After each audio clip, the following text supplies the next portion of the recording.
Have you ever wondered where it all began? Not just human history, but human civilization itself. We often picture our ancestors in dense forests or high mountains.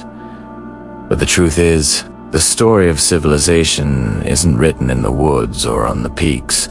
It's written in water. Specifically, it's written alongside the great rivers of the world. These weren't just streams of water. They were the lifelines of humanity, the very arteries that pumped life into the first cities and empires. Before rivers, humans were nomadic, constantly moving in search of food and shelter. But rivers changed everything. They offered a steady supply of fresh water for drinking and daily life. The land along their banks, enriched by seasonal floods, was incredibly fertile, perfect for growing crops. This meant people no longer had to wander. They could settle down, build permanent homes, and plan for the future. Rivers also provided an abundance of food, like fish, and served as natural highways, making travel and transport far easier than trekking over difficult terrain. In essence, rivers provided the stability and resources necessary for communities to stop just surviving and start thriving. They became the spinal cord of civilization, the central pillar around which everything else was built. Let us journey back in time and visit the 4 great river valley civilizations that laid the groundwork for the modern world. Each river had its own personality, and each shaped a unique society. First, the Nile in Egypt.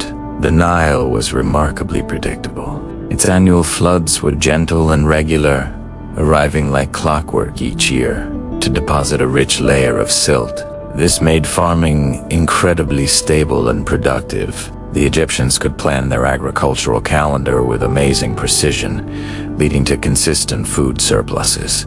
This stability allowed for the rise of a powerful, centralized state with a divine pharaoh at its head, capable of organizing massive projects like the pyramids.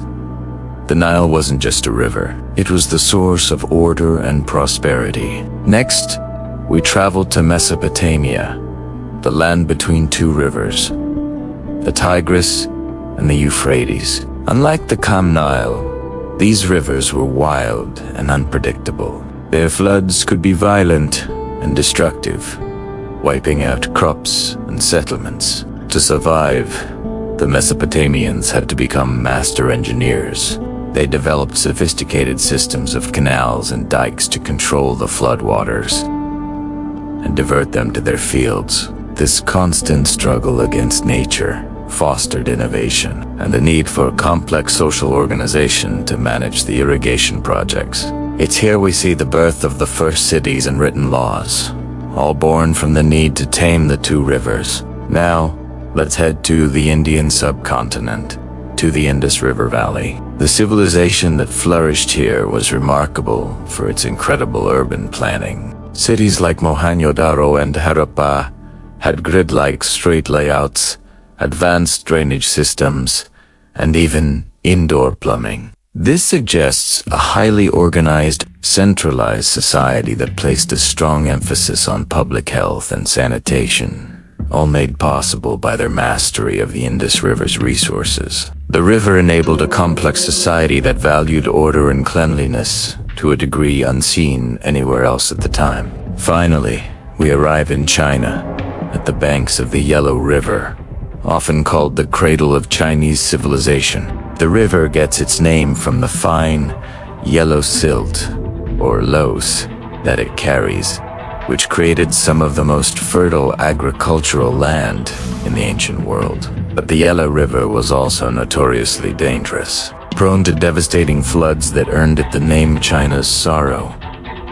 This dual nature of providing life, while also threatening it, shaped Chinese culture deeply, emphasizing harmony, respect for nature's power, and the need for strong, collective leadership to manage the river's challenges.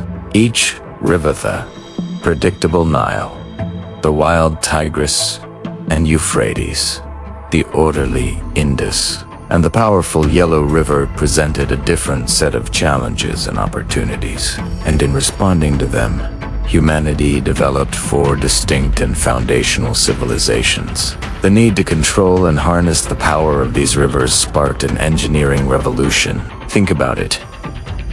How do you get water from a river to a field that's a mile away? You can't just carry it bucket by bucket. You need to build canals. How do you stop a flood from washing away your entire village? You build dikes and levees. These weren't small tasks. They were massive public works projects that required incredible planning, coordination, and labor. Communities had to work together, sometimes for generations, to build and maintain these irrigation systems. This shared effort strengthened social bonds and led to the formation of early governments, whose primary job was often to manage the water. This was the birth of large-scale project management and civil engineering. And the result of all this hard work: food. Lots of it. Irrigation led to agricultural surpluses, meaning farmers could grow more food than their own families needed. This surplus was a game changer. For the first time in history, not everyone had to be a farmer.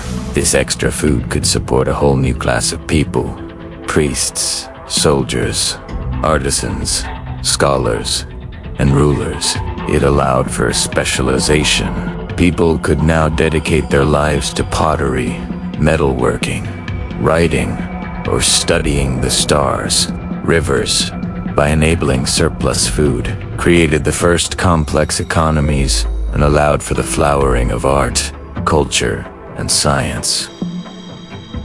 But rivers didn't just help people stay in one place. They also helped them connect with others. Long before roads, rivers were the world's first Building a simple raft or boat was far easier than hacking a path through a dense forest or crossing a mountain range. Suddenly, the world got a lot bigger. Using these water routes, trade expanded from local exchanges to regional networks. Communities that were once isolated could now interact, sharing goods, ideas, and technologies. A village with good clay could trade pottery for grain from a village with fertile fields. A community near a metal deposit could trade tools for textiles, fish, grain, stone, timber, and finished goods. All flowed up and down these river highways. This interconnectedness was crucial. It meant that a discovery in one place, like the wheel or a new farming technique, could spread to others.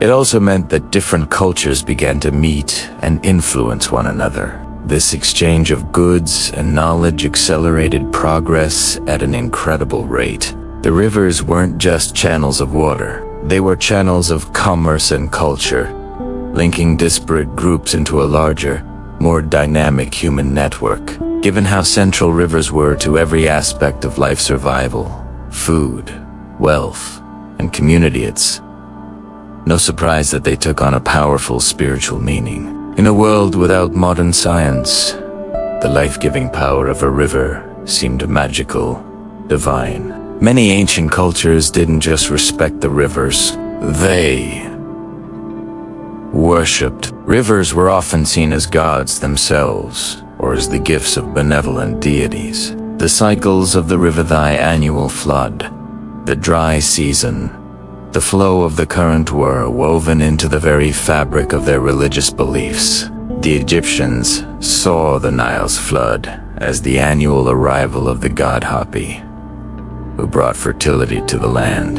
In Hinduism, the Ganges River is personified as the goddess Gunga, a sacred source of purification. Rituals, temples, and entire mythologies were built around the rivers. A good flood was seen as a divine blessing, a sign of the god's favor. A destructive flood or a drought could be interpreted as divine punishment, a sign that the community had done something to anger the gods. The riverbank was a sacred space, a place for ceremonies, offerings, and burials. For these ancient peoples, rivers were not just physical features of the landscape. They were the source of life, the embodiment of power, the arbiters of human destiny. They flowed through the physical world and the spiritual world alike, shaping not just how people lived, but what they believed. Thank you so much for joining me on this journey down the rivers of time. If you enjoyed this exploration, please hit that like button, subscribe to the channel, and ring the bell so you don't miss our next adventure into the past. See you next time.